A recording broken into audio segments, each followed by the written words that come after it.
Estamos hoje direto do Rio de Janeiro, ao vivo, fazendo uma cobertura exclusiva do Centric, que é a terceira conferência de atualização médico-científica, que reúne aqui no Rio de Janeiro mais de 440 especialistas em doenças respiratórias, 21 palestrantes, sendo que 7 deles são palestrantes internacionais, que estarão discutindo, ou já estamos discutindo durante todo este sábado, os avanços nas terapias em doenças respiratórias. Fiquem atentos ao longo do sábado, que faremos entradas ao vivo com os especialistas, mostrando o que é de novo em terapia respiratória e que está sendo utilizado e que vai ser lançado nos próximos anos.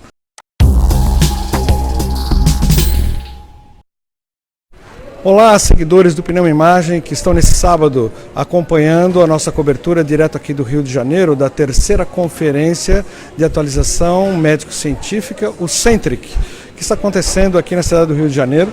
Eu estou ao meu lado com o professor Roberto Rodrigues. Roberto Rodrigues fez a apresentação ontem, bastante elogiada também, sobre a importância da espirometria no diagnóstico das pequenas vias aéreas na DPOC. Roberto, o que você poderia comentar para os nossos seguidores sobre o papel da espirometria no diagnóstico das pequenas vias? Bom dia a todos, sempre uma honra falar com você, Mauro, parabenizar você pelo trabalho. Existem vários estudos que durante muito tempo falaram que a espirometria ela teria um valor limitado para você detectar a alteração de pequenas vias aéreas. Alguns artigos recentes, inclusive, eles mostravam que quando o VF1 está normal, a relação VF1-CVF está normal, você não tem muito mais, teoricamente, o que fazer. E que outros fluxos, que seriam os fluxos terminais ou mesoinspiratórios, como FF25-75, FF75, não teriam valor porque eles têm uma variabilidade muito grande no que diz respeito às faixas de normalidade. Mas isso depende muito do que você usa como valor previsto. Realmente, se você usar valores previstos para a população americana, existe até um paradoxo, porque pacientes mais idosos, com 60, 70 anos, podem ter valores previstos de 30% e esses valores são considerados normais. 30% do previsto? 30% do previsto. E existem equações, inclusive americanas, que ainda são muito utilizadas, que o limite inferior do previsto, ele até é negativo pela equação. Então você veja, é um exame onde o paciente estaria soprando, mas ele teria um valor negativo, é como se ele estivesse inspirando. Então, isso, eu acho que esses artigos, eles criticaram esses fluxos terminais porque eles usavam valores previstos que não eram os mais adequados. Se você usa outro tipo de valor previsto, e mesmo os que são utilizados aqui no Brasil, você consegue sim, com um FF25-75, corrigido pela CVF ou FF75, ter um papel adicional no diagnóstico de doença obstrutiva, principalmente naqueles pacientes que têm uma probabilidade clínica e estão com o VF1-CVF ainda dentro do valor da normalidade, ali batendo na trave, eu diria, né? Então você tem um paciente que é fumante, que você suspeita que tem DPOC, ele tem cansaço, sim, mas se você faz uma espirometria, os valores aparentemente normais, FEV1, relação VF1-CVF normal, você olhar o FF25-75, poderia você dizer que esse paciente, se tiver uma alteração nesse volume, nesse valor, nesse fluxo, é que ele já é doente? Sim, ele já é doente e ele corrigido pela CVF. Inclusive, por exemplo, essa correção, quem está pegando a espirometria aí em casa, pega o número FF25-75, divide pelo valor da CVF. Qual o valor de percentual que você considera alterado? 50%? Esse valor aí, isoladamente o FF25-75 é 65%, mas tem toda espirometria hoje tem que ter uma coluna, inclusive a TS até preconiza isso, que sempre tem a coluna do limite inferior, né? E os aparelhos, ele pega a tua equação e já coloca essa coluna de limite inferior. Aqui no Brasil isso é ao redor de 60% a 65% para FF25-75 e também tem um valor corrigido pela CVF. Esse valor corrigido? O valor corrigido pela CVF, você tem que ver aí pelo limite inferior, né? Você está fazendo uma correção da correção. Mas o que eu acho importante também é colocar aqui é o seguinte: isso não serve somente para adultos que são tabagistas. Esses valores, existem artigos publicados internacionais que mostram que esses valores também ajudam muito em crianças. Então, se você pega uma criança que tem um paciente de 10 anos aí com valor de VF1-CVF normal, sintomática, FF sobre CVF reduzido, esse paciente tem doença obstrutiva. E o que é interessante é que você administra broncodilatador para esses pacientes e ele tem melhora não somente do FEF, como melhora também muito o VF1 dele. Porque tipo um tônus aumentado. É como se fosse um tônus aumentado. E o FEF 2575, muitas vezes, ele até faz um pouco da parte, de uma parte da curva onde está também o VF1. Então, muitos desses pacientes que ainda tem um VF1 na parte da normalidade, na faixa de normalidade, você administra broncodilatador e ele melhora muito. E o único índice que ele tinha alterado era o FEF25 ou FEF2575 pela CVF. Então, fluxos terminais, eles têm um papel adicional naqueles pacientes que têm sintomatologia respiratória. Isso está escrito até na diretriz nossa de testes de função pulmonar. E eu acho que vale a pena sim nós utilizarmos esse tipo de fluxo, apesar disso estar proscrito pela ATS, né? Lá fora você só usa hoje VF1 por CVF e capacidade vital. A própria Gold não coloca isso como um critério diagnóstico. Não coloca, mas eu falo para você que nós observamos que vários pacientes são sintomáticos, têm somente esse índice alterado. Obviamente isso não é o maior universo de pacientes. Raramente você pegará um paciente que tem VF1 CVF alterado e esses índices estarão normais. Isso é praticamente impossível. O que já mostra que ele tem até uma sensibilidade maior. Então, VF1 CVF, repetindo, na faixa de normalidade, mas próximo do limite inferior, paciente com probabilidade clínica, sintomático respiratório, com história tabágica, ou mesmo criança com história clínica sugestiva de doença respiratória, se esse índice estiver alterado, aqui você pode falar em distúrbio ventilatório obstrutivo. Tenho a honra de ter ao meu lado o professor Jorg Wessebel, professor titular da Universidade de Manchester e também da Universidade de Copenhagen, que fez aqui algumas apresentações durante esse evento, e ele falou sobre mortalidade em DPOC, esse índice, essa avaliação que nós temos dificuldade de fazer dos nossos pacientes quando estão em tratamento da doença. Dr. Wessebel, thank you for kindness to attend us. How does the treatment of COPD impacts the mortality of this disease? I think it's a good question and something people sort of discuss a lot. To me, it's very simple. If you provide patients with the right treatments that enable them to live an active life, you reduce their breathlessness, they can live a more active life, you reduce their exacerbations, they will live longer. Now, the question is, of course, why haven't we done trials that have just very simply shown that? And what I talked about in my lecture today was that it is quite difficult to do that type of trial, because in any mortality trial, patients who are receiving either placebo or not so effective treatments will drop out. And when they drop out, they will start taking the treatments and you dilute the study findings. So doing a mortality study is not an easy thing to do. Personally, I feel quite convinced that the TORCH trial was positive, that the UPLIFT also showed that the long-acting anticholinergic reduced mortality, and I would find it very strange if they didn't. We know physical activity makes you live longer. We know that there's a lot of mortality associated with exacerbations. If we can impact on those outcomes, I'm sure we reduce mortality so that patients live better, but they also live longer. Are the patients of the trials the same of the real life? No. Patients in trials are so different. I think when I sit in my clinic, sometimes I think not one single patient would have gone into one of these trials. And I think that's the problem, because if we pick the trial patients we usually put into trials, they're quite healthy. They're healthier than the average. So apart from trying in a trial to reduce mortality, we now try to do it in patients who are not very sick. So I think that the more fragile patients we all see, if we can make those feel better and reduce their risk of exacerbation, reduce their risk of going to hospital, which they do much more frequent than the trial patients, I think we can do something good. Thank you very much. Eu estou aqui com o Dr. Frederico Fernandes, que vocês todos conhecem já de outras entrevistas e das redes sociais. Ele é médico do INCOR, médico do Instituto de Câncer de São Paulo. Falei certo? Falou certo. Muito bem. E o Fred foi palestrante aqui ontem e ele falou sobre oscilometria de pulso.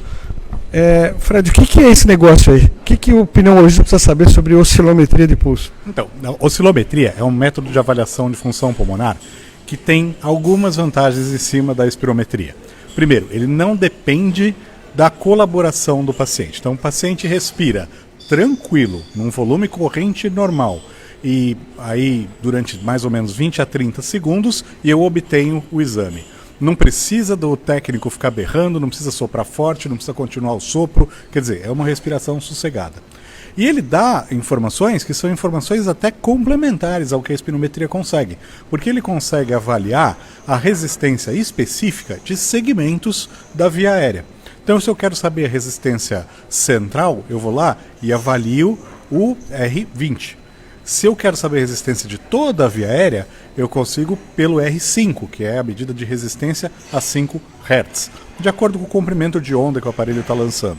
E mais do que isso, né, por uma simples conta de subtração, o R5 menos 20 vai dar exatamente a resistência da pequena via aérea. E a gente sabe hoje que para asma, principalmente aquelas asmas muito sintomáticas, mas com pouca alteração espirométrica, para fibrose cística, principalmente numa fase em que o paciente ainda tem uma espirometria normal, para detecção precoce do DPOC, o comprometimento da pequena via aérea é um marcador de gravidade e um marcador de prognóstico. E isso eu consigo bem fazendo a oscilometria. É possível, então, fazer um diagnóstico precoce de DPOC pela oscilometria? Ah, sim. Então, quando a gente está falando de DPOC precoce, o que é? É aquele paciente que tem sintomas respiratórios, ele tem uma espirometria ainda normal ou com um VF1 sobre CVF, uma relação que não mostra obstrução ou que está acima do valor de 0,7, que é o preconizado pelos documentos internacionais, mas é um paciente que tem já alteração na via aérea.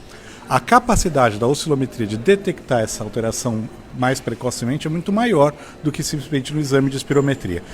Eu dei o exemplo de um caso, que foi um caso real do meu consultório, muito interessante. Era uma senhora obesa que tinha uma asma na infância, ela teve uma pneumonia por H1N1, na verdade, e depois, mesmo com uma espirometria normal, ela se mantinha com muita dispneia, tinha muita falta de ar. E a gente na espirometria não conseguia detectar nada, nem resposta ao bronquidilatador. Com o exame de oscilometria, a gente detectou que ela tinha um aumento de resistência e o uso do broncodilatador, esse aumento de resistência melhorava. E aí a gente conseguiu tratar ela com broncodilatadores e ela teve uma ótima resposta. Essa oscilometria teria informações equivalentes ao FEF 2575 ou não teria correlação entre as duas coisas?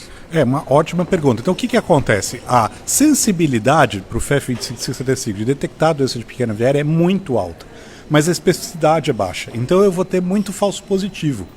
E com a oscilometria não, ela tem um balanço de sensibilidade e especificidade melhor. Então eu consigo aí melhor detectar a doença de pequena via aérea sem muito falso positivo e sem também muito falso negativo. E o colega que está assistindo a gente, o pneumologista, ele consegue ter um aparelho desse no consultório? É um aparelho que tem um custo ainda, infelizmente, mais elevado do que um espirômetro. O custo aí, por base, está mais ou menos de R$50 mil para ter um aparelho desse no consultório, mas para quem que realmente vale a pena? Primeiro, para quem atende uma população pediátrica de 2 a 7 anos, que tem muita dificuldade de fazer espirometria, eu consigo um diagnóstico preciso com oscilometria sem a necessidade de nenhuma manobra, de nenhuma cooperação da criança, ou seja, eu consigo de fato obter esse exame. A mesma coisa para o lado oposto, né? Aquele indivíduo que atende muitos idosos ou pessoas com dificuldade cognitiva, que já tem aí mais dificuldade na realização da espirometria, com oscilometria vai conseguir bastante melhorar muito o seu diagnóstico de doença de via aérea. Eu tenho a honra de ter ao meu lado o Dr. Dave Sink, que ele é professor da Universidade de Manchester, que realizou várias palestras brilhantes aqui, e ele vai nos contar aqui qual a importância das pequenas vias aéreas na DPOC. Dr. Sink, thank you for your kindness to attend us. And what's the importance of the small airways in COPD? Yes, there's a lot of information from both pathology studies and clinical studies that small airway disease is the central component of the pathology. When you look in pathological specimens, when you look at the publications, you find that small airway inflammation, it gets worse as disease progresses. The small airways, this inflammation and remodeling, it's present early in the course of the disease, so even in GOLD stage 1, and you find that the small airways actually become destroyed. That destruction is present in earlier COPD, it gets worse as COPD progresses, And that destruction spreads distally. So it spreads to the alveolus, it spreads to the parenchyma. So if you like, small airway disease comes first, and emphysema then comes later. And there's confirmation of that from clinical studies, from large cohorts, where by CT scanning, you can now, by parametric response mapping, measure the amount of lung affected by gas trapping, and gas trapping occurs when the small airways collapse. And on the same CT scan, you can measure how much of the lung is affected by emphysema.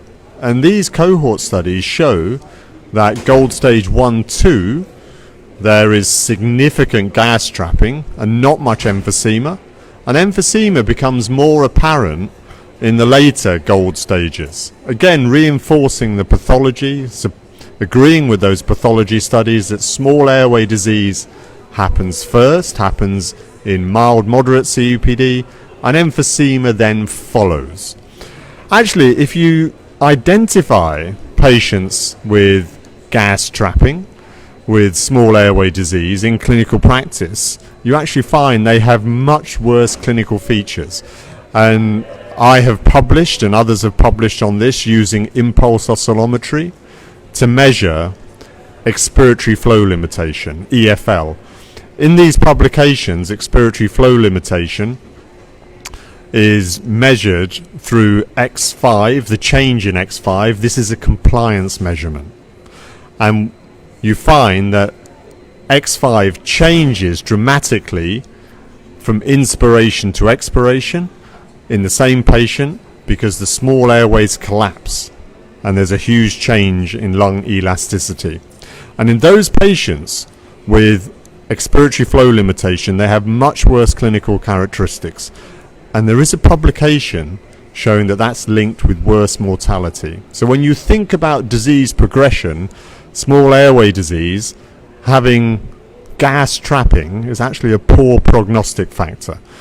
So while we think about disease progression, factors such as current smoking, exacerbations, emphysema, we should add to this small airway disease. So in summary, it's a central pathological feature.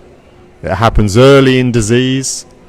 It seems to be a feature that precedes and probably leads to emphysema, and we should look for it in clinical practice. The small airways need treating. Eu tenho a honra de ter ao meu lado a professora Silvia Carla Rodrigues, professora do Hospital Servidor Público Estadual. Mais algum título, Silvia? Eu trabalho também no Alta Excelência Diagnóstica, né? Faço parte do grupo de função pulmonar. Silvia fez a apresentação ontem muito elogiada sobre a importância da pletismografia no diagnóstico da DPOC. E eu vou pedir para ela resumir rapidamente para os seguidores o que o pneumologista tem que entender de pletismografia para o diagnóstico da DPOC. Bem, lembrando que o diagnóstico de DPOC é feito pela espirometria, mas a pletismografia tem várias utilidades na avaliação inicial da doença, paciente que tem espirometria normal, lembrando que a DPOC é uma doença que começa pelas pequenas vias aéreas, então fazendo uma pletismografia você tem condição de avaliar aprisionamento de ar, aumento do volume residual, eventualmente você já pode ter uma resistência elevada. Então, em todo paciente com suspeita de DPOC, fumante, que tem uma prova de função normal ou que cursa com uma redução proporcional da capacidade vital e do VF1, a pletismografia tem um papel fundamental na avaliação desses indivíduos. Então, na situação do distúrbio inespecífico, muitas vezes você vai ter, por trás do distúrbio inespecífico, o mecanismo primário, o aumento do volume residual. Além do mais, lembrando que esses pacientes, além da DPOC, o tabagista tem fator de risco também para a doença intersticial fibrosante. Então, eventualmente, você vai ter uma CPT reduzida, vai caracterizar uma outra doença no paciente com dispneia e tabagismo. Deixa eu te fazer uma pergunta. Para aqueles pacientes com DPOC mais grave, a espirometria rapidamente pega o distúrbio. Para aqueles pacientes mais leves, pode ser que os valores de VF1 difenô estejam normais, a pletismografia poderia ajudar no diagnóstico de obstrução já em pequenas vias aéreas nessa condição? Sim, sim. Algumas vezes eu já vi casos assim deles terem só o volume residual elevado. Então, aí você fica na dúvida, né? DPOC mesmo, já que o GOLD define como DPOC uma obstrução irreversível pela função pulmonar. Eu acho que você tem que ter um bom senso.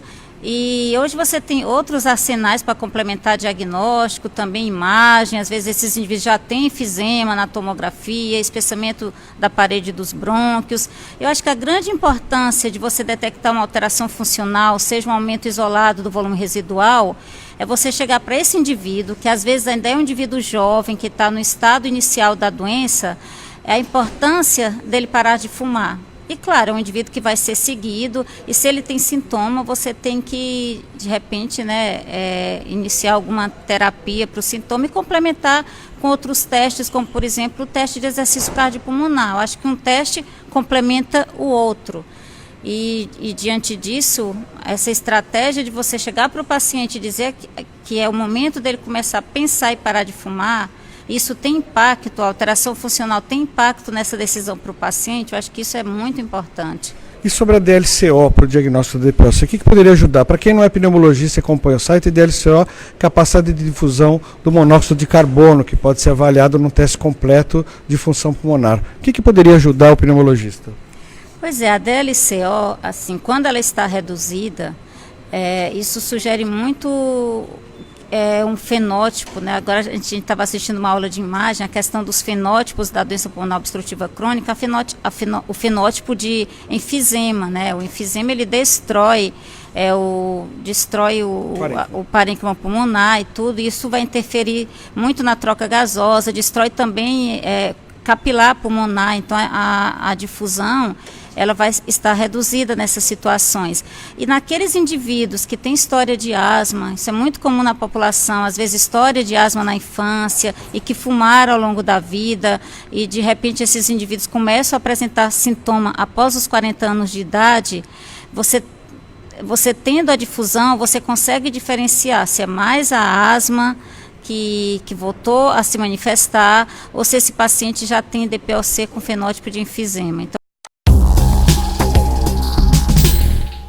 eu tenho a honra de ter ao meu lado o professor Klaus Raab, da Universidade de Kiel, da Alemanha. Ele também é ex-editor recente do jornal da European Respiratory Society e fez uma apresentação brilhante sobre poluição e COPD. Thank you for your kindness, Professor Raab, and your brilliant presentation about pollution and COPD. Can you summarize this for our followers? What's the importance of pollution and COPD? Well, at this meeting, we were addressing this question because it was felt to be of great importance at present, nationally, shall I say, but only nationally, because it is a general population of COPD patients, and we need to know sort of what the risk factors of pollutants are. I was asked today to summarize novel data. Is there new data coming out? And there are, in fact, two large trials that, in fact, from China and from the European community, in fact, from the UK Biobank, that showed quite clearly that the increase of exposure to individuals with particulates, we call them PM10 for 10 micrometers, or PM2.5, even smaller ones, and the exposure to NO2, this is a gaseous form of pollution, varies and carries a risk for our patients to be more symptomatic. And there's quite good evidence that long-term exposure to the pollutants increases the risk of individuals to have the diagnosis of COPD. So while we for a long time had only associations that were suggestive of it, there is now more and more evidence to suggest that particular and gaseous pollution worldwide poses a significant risk for patients with COPD, and it carries the risk of increasing the numbers of new diagnoses of the disease. Can generate the COPD, the pollution, just yes. pollution?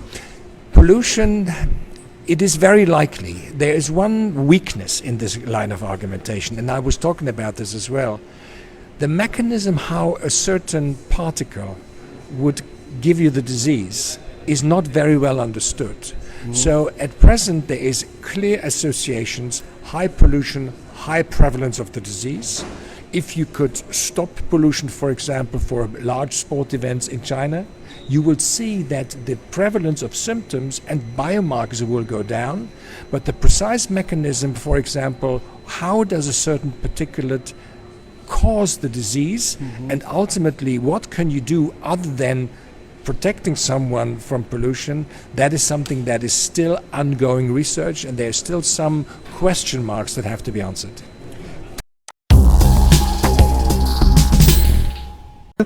E eu estou ao lado com o nosso grande amigo e já frequentador do Pneumoimagem, Dr. Eduardo Cansado, professor de pneumologia da Santa Casa de São Paulo. Teve sessão agora pela manhã sobre a importância da poluição na DPOC. O Cansado tem tese de doutorado sobre efeitos da poluição no sistema respiratório.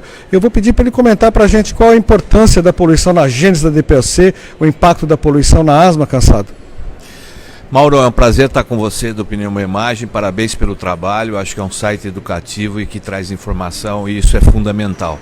A poluição atmosférica hoje é um problema de saúde pública. A estimativa da Organização Mundial de Saúde é que 7 milhões de pessoas morrem por ano somente devido à poluição atmosférica.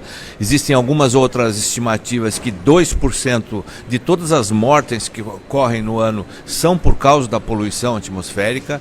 Na verdade, a poluição atmosférica hoje é dita como a principal causa de morte invisível, porque o problema da poluição é aquilo que a gente não vê, que são as partículas menores do que 10 micrômetros, que são inaláveis e muitas vezes até passam para a corrente sanguínea, levando não só a problema pulmonar, mas a problema cardiovascular também.